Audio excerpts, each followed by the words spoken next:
High, welcome back to another mini blog. আজ হলো আমার এক কাকার বিয়ে আছে, আর সেটা হলো রায়গঞ্জে।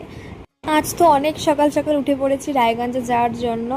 আমরা সকলে ব্রেকফাস্ট করে গাড়িতে উঠেও পড়েছি। দেন আমরা ওই 10টার মতো সময়ে রওনা দিয়ে দিই জলপাইগুড়ি থেকে, কারণ জলপাইগুড়ি থেকে রায়গঞ্জে যেতে প্রায় ওই 5 ঘন্টার মতো সময় লাগবে। তাই সকাল সকালই রওনা দিয়ে দিই আমরা। আমার তো গাড়িতে একটানা বসে থাকতে একদমই ভালো লাগছিল না। দেন এই স্ন্যাক্সগুলো খাচ্ছিলাম যেগুলো বাড়ি থেকে নিয়ে এসেছিলাম। আমাদের তো ওই হাফ রাস্তা পৌঁছতে পৌঁছতে প্রায় ওই 1:30-র মতো সময় লেগেছে। আর হাফ রাস্তায় পৌঁছে দেখি ভীষণ সুন্দর একটা ওয়েদার করেছে, বেশ মেঘলা মেঘলা ওয়েদার, আর হাওয়াটাও বেশ ঠান্ডা ঠান্ডা লাগছিল।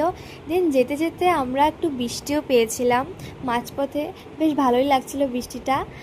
আর আমাদের ওই 3:30-র মতো সময় লেগেছিল রায়গঞ্জে পৌঁছতে। বিয়ে বাড়িতে প্রথমে পৌঁছেই তো আমি আগে ফ্রেশ হয়ে খেতে বসে পড়েছিলাম। দেন একটু রেস্ট নিয়ে সবার সাথে জল ভরতে চলে গিয়েছিলাম।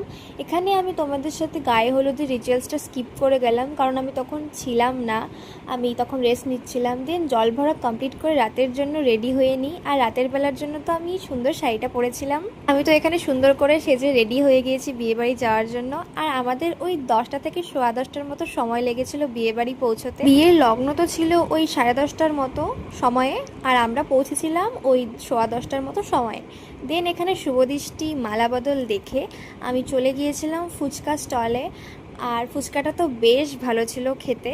দেন ফুচকা খেয়ে কিছু ফটো ভিডিও সেলফি সবার সাথে ফটো ভিডিও তুলে দেন রাতের খাবারের জন্য বসে গিয়েছিলাম। রাতের খাবারে বসতে বসতে প্রায় ওই 1:30টার মতো সময় লেগেছিল।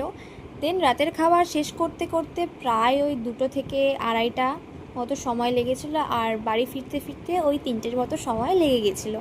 তো that's it for today. See you in my next video. By.